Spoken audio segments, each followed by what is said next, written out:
ये घटना है देहरादून की, जहां सरकारी रोडवेज के साथ अनुबंधित यानी एक अनुबंधित सरकारी बस में 5 ड्राइवर और कंडक्टर ने मिलकर एक 16 साल की नाबालिग लड़की के साथ गैंगरेप और उसे टॉर्चर किया। आज मैं आप लोगों के लिए एक ऐसी हैवानियत की कहानी को लेकर आया हूं, जिसे सुनने के बाद आप समाज के लोगों को गाली दोगे कि आजकल हमारा समाज किस ओर जा रहा है। 16 साल की बच्ची के साथ 5 हैवानों ने बस के अंदर करीबन 3 घंटे तक दुष्कर्म का अंजाम दिया। जी हाँ, मैं बात कर रहा हूँ देहरादून के बस स्टैंड पे घटी वाकया के बारे में। 12 अगस्त 2024 को रात के समय उत्तराखंड की राजधानी देहरादून की बस स्टैंड से लगभग सभी लोग यहाँ से जा चुके थे।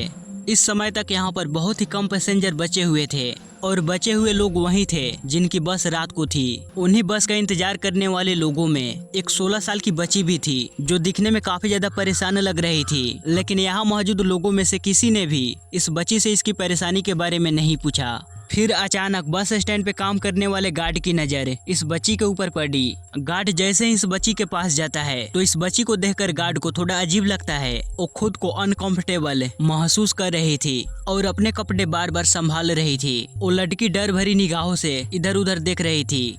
दिखने में ऐसा लग रहा था कि वो काफी ज्यादा घबराई हुई है। गार्ड देखता है कि ये बच्ची जिस तरफ देख रही है उधर एक आदमी इधर उधर घूम रहा है। वो लड़की बार बार उसी आदमी को देख रही थी और खुद को अनकंफर्टेबल महसूस कर रही थी। अब इस गार्ड को यकीन हो जाता है कि हो ना हो यहाँ कुछ गड़बड़ है, शायद ये आदमी ही इस बच्ची को परेशान कर रहा है। उस लड़की की उम्र देखने में 15 से 16 साल ही थी और उसकी मानसिक स्थिति भी ठीक नहीं लग रही थी। अब गार्ड इस लड़की से कुछ पूछता है। उससे पहले ही लड़की गार्ड से पूछती है कि मुझे पंजाब के पटियाला शहर जाना है, यहाँ से पंजाब के लिए बस कितनी बजे जाएगी। अगर ये लड़की इस गार्ड से बस के बारे में न पूछती और अगर उस समय उस लड़की को पटियाला जाने वाली बस मिल जाती तो शायद ये इतनी बड़ी घटना एक राज की तरह दब कर रह जाती और हमारे समाज का काला सच हम लोगों के सामने नहीं आता। अब गार्ड को इस बच्ची की हालत ठीक नहीं लग रही थी, इसलिए गार्ड तुरंत चाइल्ड हेल्पलाइन नंबर 1098 पे कॉल करता है और उनसे कहता है कि सर, यहाँ बस स्टॉप पे एक नाबालिग लड़की बैठी हुई है, मुझे उसकी हालत थोड़ी अजीब लग रही है, एक बार आप आकर चेक कर लीजिए। मुझे लगता है कि आप इसकी हालत को बेहतर तरीके से समझ सकते हैं। अब सूचना मिलते ही चाइल्ड वेलफेयर के लोग जल्दी से बस स्टैंड पे पहुंचते हैं। कुछ देर बाद यहाँ पे पुलिस भी पहुंच जाती है और उस गार्ड से लड़की के बारे में पूछते हैं। गार्ड ने उस लड़की को जिस कंडीशन में देखा था वो सारी वाकया वो पुलिस को बताता है। अब पुलिस उस लड़की के पास पहुंचती है। अब जैसे ही पुलिस वाले इस बच्ची के पास पहुंचते हैं और इसे देखते हैं तो पुलिस वालों को भी लगने लगता है कि जरूर इस बच्ची के साथ कुछ गलत हुआ है। अब पुलिस और चाइल्ड वेलफेयर के लोग जब यहाँ पहुंचते हैं तो इसे बात करने की कोशिश करते हैं, लेकिन जैसे ही पुलिस वाले इस बच्ची के पास आते हैं इसे बात करने के लिए तो ये बच्ची काफी ज्यादा घबराने लगती है और इसके पास जो बैग होता है वहाँ उसे कसकर पकड़ लेती है और इतने सारे आदमियों को अपने सामने देखकर ये काफी ज्यादा डर भी रही थी। पुलिस वाले तुरंत समझ जाते हैं कि ये हमें देखकर डर रही है, इसलिए जेंट्स पुलिस यहाँ से चले जाते हैं और महिला पुलिस सामने आती है। महिला पुलिस अब इस बच्ची से बात करती है और इसे पूछती है कि बेटा तुम कहाँ जाना चाहती हो। तो बच्ची बताती है कि मैं पंजाब की पटियाला शहर जाना चाहती हूँ। अब ये बच्ची काफी ज्यादा घबराई हुई थी तो महिला पुलिस से पूछती है कि बेटा तुम अकेले यहाँ आई थी या फिर तुम्हारे साथ कोई और भी आया था। पुलिस इस बच्ची से कई तरीकों से पूछताछ कर रही थी। अब बार बार पूछने के बाद ये लड़की बहुत ही कम सवालों के जवाब दे रही थी। अब पुलिस वालों को तो इतना समझ आ गया था कि ये बच्ची बहुत ही बड़ी मुसीबत में है, इसलिए वो पुलिस वाले इस बच्ची को अपने साथ गाड़ी में बैठाकर पुलिस स्टेशन लाते हैं। इस समय लड़की को बहुत ही जोरों से भूख लगी थी तो वह महिला पुलिस को कहती है कि मुझे भूख लगी है। इस बच्ची को खाना खिलाया जाता है, पानी पिलाया जाता है। थोड़ी देर के बाद जब ये बच्ची रिलैक्स होती है तो एक महिला पुलिस इसके पास आकर बैठती है, लेकिन उस समय तक भी ये बच्ची इतनी ज्यादा घबराई हुई थी कि ये किसी से बात तक नहीं करना चाहती थी। और पुलिस स्टेशन के एक कोने में चुपचाप बैठी हुई थी, क्योंकि इसके साथ जो दरिंदगी हुई थी उसे शब्दों में बताना इसके लिए काफी ज्यादा भयावह था। वो सच्चाई को बताने के लिए हिम्मत ही नहीं जुटा पा रही थी। अगली सुबह उसकी ट्रीटमेंट शुरू कर दिया जाता है, क्योंकि पुलिस वालों को ये लग रहा था कि लड़की डिप्रेशन में है, इसी वजह से वो हमें कुछ बताने की स्थिति में नहीं है। इसके बाद 2 दिनों तक उस लड़की की ट्रीटमेंट चलती है। अब दोबारा से महिला पुलिस उस बच्ची के पास जाती है। इस बार वो महिला पुलिस इससे पूछताछ की तो वो लड़की बताती है कि मेरे साथ घिनौना काम किया गया है, जिससे महिला पुलिस तुरंत समझ जाती है कि इस बच्ची के साथ क्या हुआ है। इसके बाद वो पूछती है कि बेटी ये सब तुम्हारे साथ कहाँ पे हुआ। तो लड़की इन्हें सच्चाई बताने की कोशिश करती है। जब वो लड़की सच्चाई बता रही थी तो इसी बीच वो बच्ची जोर जोर से रोने लगती है। साथ ही वो महिला पुलिस भी रोने लगती है क्योंकि वो भी एक औरत थी, इसलिए वो उसकी हालातों को काफी गहराई से समझ रही थी। इसके बाद वो उस बच्ची को दिलासा दिलाते हुए कहती है कि बेटा तुम चुप हो जाओ, तुम डरो मत, अब सब कुछ ठीक हो जाएगा। अब जो कुछ भी तुम्हारे साथ हुआ है वो सब छोड़ो, हम उसके बारे में बात तक नहीं करेंगे। अब ये लोग जैसे तैसे कर बच्ची को शांत कराते हैं और फिर अगले दिन इस बच्ची से पूछताछ करते हैं। वो लड़की बताती है कि मेरे साथ कई लोगों ने मिलकर घिनौना काम किया है। इसके बाद पुलिस को मालूम पड़ती है कि यह हैवानियत उत्तराखंड के देहरादून बस स्टैंड पे हुई है। अब वो एक बस स्टैंड था तो वहाँ पे काफी सारे सीसीटीवी कैमरा लगे हुए थे। अब पुलिस फिर से उस बस स्टैंड पे पहुँचती है जहाँ से वो बच्ची मिली थी। पुलिस अपना इन्वेस्टिगेशन यहाँ से शुरू करती है।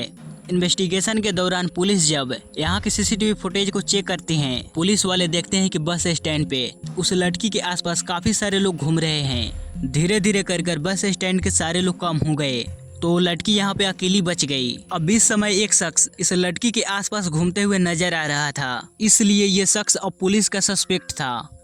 पुलिस वाले जब इस बच्ची को सीसीटीवी फुटेज दिखाई तो वो लड़की इस शख्स को तुरंत पहचान लेती है। इसे देखकर वो लड़की फिर से रोने लगती है, कहती है कि हाँ उनमें से एक दरिंदा ये भी है, लेकिन इस शख्स के अलावा और भी सारे लोग थे। तो पुलिस वाले सबसे पहले सीसीटीवी फुटेज से इस शख्स की तस्वीर निकालते हैं और फिर बस स्टैंड पे जाते हैं। अब बस स्टैंड पे जितने भी लोग काम करते हैं उन सबको ये तस्वीर दिखाई जाती है और इन सब से पूछा जाता है कि क्या आप इस शख्स को जानते हैं। इनमें से ज्यादातर लोगों ने ये कहा कि हाँ हम तो इन्हें जानते हैं। अब पुलिस को इसका नाम और एड्रेस मिलने के बाद पुलिस उसे तुरंत अरेस्ट करती है और फिर इससे पूछताछ किया जाता है। पुलिस वाले सभी से कहते हैं कि तुम हमें सारी सच्चाई बताओ कि उस 16 साल की नाबालिग बच्ची के साथ तुम लोगों ने क्या क्या किया और इस कांड में तुम्हारे साथ कौन कौन लोग शामिल थे। पहले तो ये शख्स पुलिस को गुमराह करने की कोशिश करता है, मगर जब इसे कड़ाई से पूछताछ की जाती है तो ये सारी सच्चाई उगलना शुरू करता है। जिसके बाद हम लोगों के सामने एक ऐसी सच्चाई बाहर आती है जिसे सुनने के बाद आपका खून खौल उठेगा। 12 अगस्त 2024 को शाम के 4 बजे का समय था। दिल्ली के कश्मीरी गेट पे वहाँ एक लड़की खड़ी थी जो लोगों से पूछ रही थी कि भैया मुझे पंजाब के पटियाला जाना है, मुझे वहाँ जाने के लिए कौन सी बस पकड़नी चाहिए, क्योंकि वहाँ पे एक दो बस नहीं सैकड़ों की संख्या में बस खड़े थे और ये सारे बसें अलग अलग जगह पे अलग अलग शहरों में जाते हैं। इसलिए ये लड़की कंफ्यूज थी कि मुझे पटियाला जाने के लिए किस बस में बैठना चाहिए। अब ये लड़की जिस शख्स से बस के बारे में पूछ रही थी वो शख्स भी एक बस का ड्राइवर था। वो कहता है कि तुम परेशान मत हो, सामने जो तुम्हें बस दिख रहा है तुम उसमें जाकर बैठ जाओ। वो बस दिल्ली से देहरादून जाने के लिए तैयार खड़ी थी। अब इस लड़की को इस बस में बैठा लेते हैं। कहते हैं कि तुम्हें किराया देने की भी जरूरत नहीं है, जब तुम्हारा स्टॉप आएगा तो मैं तुम्हें खुद ही बता दूंगा, तुम वहाँ उतर जाना। इसके बाद वो बस यहाँ से चलना शुरू करती है और रात के 10:30 बजे के आसपास उत्तराखंड की राजधानी देहरादून बस स्टैंड पे जाकर रुक जाती है। क्योंकि ये बस का आखिरी स्टॉप था, इसलिए सभी लोग एक एक कर इस बस से नीचे उतरने लगते हैं।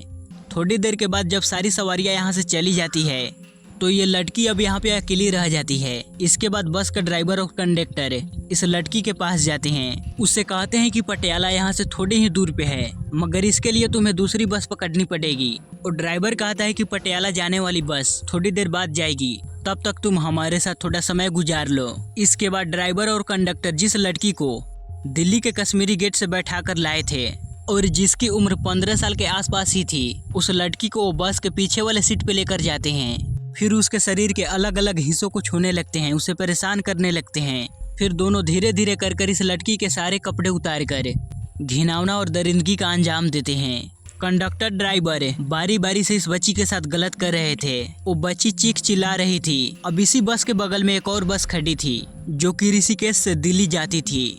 जब उस लड़की की आवाज उस गाड़ी तक पहुंचती है तो उस बस के अंदर 2 ड्राइवर बैठे हुए थे। अब लड़की की आवाज को सुनकर दोनों इस बस के अंदर आते हैं तो देखते हैं कि एक लड़की यहाँ बुरी हालत में पड़ी हुई है और इस बस का ड्राइवर कंडक्टर इस लड़की के साथ घिनौना काम कर रहे हैं। अब ये दोनों ड्राइवर इस लड़की की मदद करने की जगह ये कहते हैं कि अब हम भी इस बच्ची के साथ काम करेंगे। अब इस पर बस का ड्राइवर और कंडक्टर कहता है कि ठीक है, तुम दोनों को जो करना है वो करो। फिर ये बारी बारी से इस बच्ची के साथ कांड करने लगते हैं। अब करीबन 2 घंटे बीत चुके थे। इस लड़की के साथ लगातार ऐसा ही घिनौना कांड होते रहता है।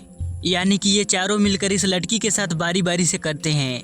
अब इस बस का कंडक्टर जो इस बच्ची को दिल्ली से देहरादून तक लेकर आया था, वो कहता है कि मेरे पास टिकट के कुछ पैसे हैं, मैं इसे कैशियर के पास जमा कर आता हूँ। इतना कहकर वो कंडक्टर यहाँ से चला जाता है।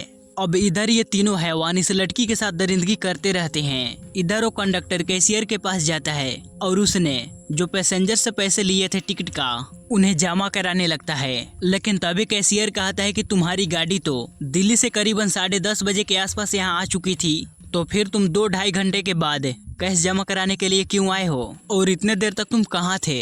वो कंडक्टर कहता है कि साहब मैं थोड़ा बिजी हो गया था। लेकिन जब कैशियर तरह तरह के सवाल पूछने लगते हैं तो कंडक्टर ज्यादा देर तक उसके सवालों को जवाब नहीं दे पाता और अंत में बता देता है कि साहब मेरी गाड़ी के अंदर एक लड़की है, अगर तुम भी चलना चाहते हो तो मेरे साथ चल सकते हो। अब कैशियर जैसे ये बातें सुनी तो वो भी चलने के लिए तैयार हो गया। कैशियर जब इस बस के अंदर आता है तो देखता है कि 2 ड्राइवर उस बच्ची के साथ घिनौना काम कर रहे हैं। अब जैसे ही दोनों ड्राइवर कैशियर को देखते हैं तो कहते हैं कि पहले साहब को कर लेने दो, उसके बाद हम दोनों करेंगे। इसके बाद उस कैशियर ने भी उस लड़की को नोचना शुरू कर दिया। इस तरह से कर पहले ड्राइवर, कंडक्टर और फिर बगल के बस वाले 2 ड्राइवर और लास्ट में कैशियर, ये पांचों लोग मिलकर बारी बारी से इस लड़की के साथ सामूहिक अत्याचार कर रहे थे। जब वो लड़की चीखने की कोशिश कर रही थी तो ये लोग इसे कहते थे, क्या तुम पटियाला नहीं जाना चाहती? अगर तुम पटियाला जाना चाहती हो तो तुम्हें ये सब करना ही होगा। अब इस लड़की को समझ नहीं आ रहा था कि आखिर मेरे साथ हो क्या रहा है। इस लड़की की मानसिक स्थिति भी बिगड़ने लगी थी। अब थोड़ी देर के बाद ये लोग इस लड़की को यहाँ से जाने देते हैं। इसके बाद ये लड़की बस स्टैंड के प्लेटफॉर्म पे जाकर पहुँचती है और वहाँ रुककर पटियाला के लिए बस का इंतजार करने लगती है। लेकिन अचानक यहाँ मौजूद इस लड़की के ऊपर उस गार्ड की नजर पड़ती है। गार्ड देखता है कि एक शख्स जो कंडक्टर था वो इस लड़की के आसपास घूम रहा था, बार बार इस लड़की के करीब जाने की कोशिश कर रहा था। दरअसल इस कंडक्टर को अब डर लगने लगा था कि कहीं ये लड़की किसी को सारा सच बता ना दे, इसलिए वो इस लड़की को यहाँ से हटाना चाहता था ताकि वो लड़की लोगों के बीच न जाए। लेकिन तभी गार्ड ने बड़ी होशियारी और सूझबूझ के साथ 1098 पे कॉल कर दिया था। इसके बाद यहाँ चाइल्ड वेलफेयर के लोग पहुँच जाते हैं, साथ ही पुलिस वाले भी यहाँ चले आते हैं। अब सीसीटीवी फुटेज के आधार पे पुलिस पहले उस कंडक्टर को अरेस्ट करती है। जब इस कंडक्टर से पूछताछ किया जाता है तो इसके बयान के आधार पे उन 4 लोगों को गिरफ्तार कर लिया जाता है। इन 5 लोगों की बात करें तो धर्मेंद्र कुमार उम्र 32 साल, जो कि हरिद्वार के बंजार गांव के रहने वाला है। साथ ही हरिद्वार का भगवानपुर का रहने वाला देवेंद्र, जिसकी उम्र 52 साल के आसपास है। एक उत्तर प्रदेश के फारुखाबाद में नवाबगंज के गांव सिला का रहने वाला रवि कुमार, साथ ही हरिद्वार के बंजारा गांव का रहने वाला राजपाल, जिसकी उम्र 57 साल है, और एक देहरादून का पटेल नगर का रहने वाला राजेश कुमार होता है। अब इन 5 को अरेस्ट करने के बाद बारी बारी से इनसे पूछताछ की गई और इस घटना का खुलासा हुआ तो इन सारी वाकया को सुनकर पुलिस वाले भी पूरी तरह से हिल गए थे। इसके बाद एसएसपी राजेश कुमार के द्वारा इन 5 के खिलाफ 17 अगस्त 2024 को FIR दर्ज कर लिया गया था। लेकिन यहाँ सबसे बड़ा सवाल अभी भी उठ रहा था कि आखिर वो लड़की कौन थी और कहाँ की रहने वाली थी। इस बारे में जब लड़की से पूछा गया कि तुम कहाँ की रहने वाली हो तो लड़की बताती है कि मैं पंजाब की पटियाला का रहने वाली हूँ। लेकिन जब पुलिस तहकीकात करती है तो मालूम पड़ता है कि वो लड़की उत्तर प्रदेश के जिला मुरादाबाद मोड़ापाड़ा थाना, शायद ये मुझसे प्रोनाउंसिएशन में थोड़ी मिस्टेक हो रही है, आप स्क्रीन पे पढ़ सकते हैं, क्षेत्र की इस गांव की रहने वाली है। इसके बाद देहरादून पुलिस ने मोड़ापाड़ा क्षेत्र के उस गाँव में जाकर उस लड़की के माता और पिता से जाकर मिले। हालांकि अभी तक लड़की पुलिस वालों को बता रही थी कि मेरे माँ बाप मर चुके हैं, मगर वो अभी जिंदा हैं। उसका एक भाई भी है जो कि रामपुर में मजदूरी करता है। जो है उसके द्वारा 5 लोग द्वारा गलत कार्य किया गया था। चूंकि मामला जब इस तरह का सामने आया पूछताछ में काउंसलिंग के दौरान पोक्सो अधिनियम के तहत केस रजिस्टर्ड हो गया था। बस से दिल्ली से बस से आई थी तो घटनाक्रम बस का था। इसके बाद वहाँ की सारी सीसीटीवी फुटेज को लेकर अवलोकन किया गया। उस अवलोकन के बाद बिटिया को देखा कि रात के करीब 1-1:30 बजे के करीब एक शॉप पर वहीं पर बैठी हुई थी और एक संदिग्ध व्यक्ति भी वहाँ पर खड़ा हुआ। देहरादून के बीच में जो बस चलती है उसका ड्राइवर था। तो उसको पूछताछ के लिए जब हमने उसको राउंड अप किया तो पूछताछ में उसने घटनाक्रम का में उसको ले आया था और यहाँ आके उसकी नीयत खराब हुई और उसने गलत काम किया बस में। उसका जो कंडक्टर है उसको भी इसकी जानकारी थी, तो उसके द्वारा भी इस कृत्य को किया गया था। जो बस आइडेंटिफाइड हुई थी, रात इसमें स्टेट की फोरेंसिक टीम को बुलाकर जो साक्ष्य संकलन की कार्रवाई इसमें की गई है। जब उस लड़की के माता पिता से पूछा गया कि तुम्हारी लड़की कहाँ है, तो उसके माता पिता बोले कि करीब 12 दिन पहले मेरी लड़की अचानक से घर से गायब हो गई। हालांकि वो इससे पहले 1-2 बार घर से गई थी, लेकिन वो लोग जल्दी से ही अपनी बेटी को ढूंढ लेते थे। मगर किस्मत का खेल, इस बार वो अपनी बच्ची को ढूंढ ही नहीं पाए। उनका कहना था कि इस बार हमें पता ही नहीं चला कब वो कैसे निकल गई। हमने उसे हर जगह तलाश की मगर वो नहीं मिली। इसके बाद लड़की के माता पिता देहरादून पहुंचे अपनी बच्ची को लेने के लिए, लेकिन लड़की ने अपने माता पिता के साथ जाने से इनकार कर दिया कि मुझे इनके साथ नहीं जाना है। पुलिस जांच में ये मालूम पड़ा कि उस लड़की के माता पिता का व्यवहार उसके साथ अच्छा नहीं था और वो भी अपनी बेटी को लेकर काफी समय से परेशान थे। वो लड़की जिसके साथ 5 लोगों ने दुष्कर्म किया, उसे ठीक से तो ये भी नहीं पता कि मेरे साथ क्या हुआ है। हालांकि अभी भी उस लड़की का इलाज चल रहा है और उसे बालिका निकेतन में रखा गया है ताकि उसकी मानसिक स्थिति ठीक हो जा सके। उसकी काउंसलिंग भी कराई जा रही है और इस घटना में जो लोग आरोपी है उनके बारे में और भी जानकारी जुटाने में पुलिस लगी हुई है। पुलिस को अभी लगता है कि हो सकता है कि इस घटना में 5 से भी ज्यादा लोग शामिल हो। साथ ही पुलिस का कहना है कि इस केस को फास्ट ट्रैक कोर्ट में चलाया जाएगा और आरोपियों को कम से कम समय में कड़ी से कड़ी सजा दिलाई जाएगी ताकि समाज में इंसानों के रूप में घूम रहे उन राक्षसों को एक संदेश दी जा सके।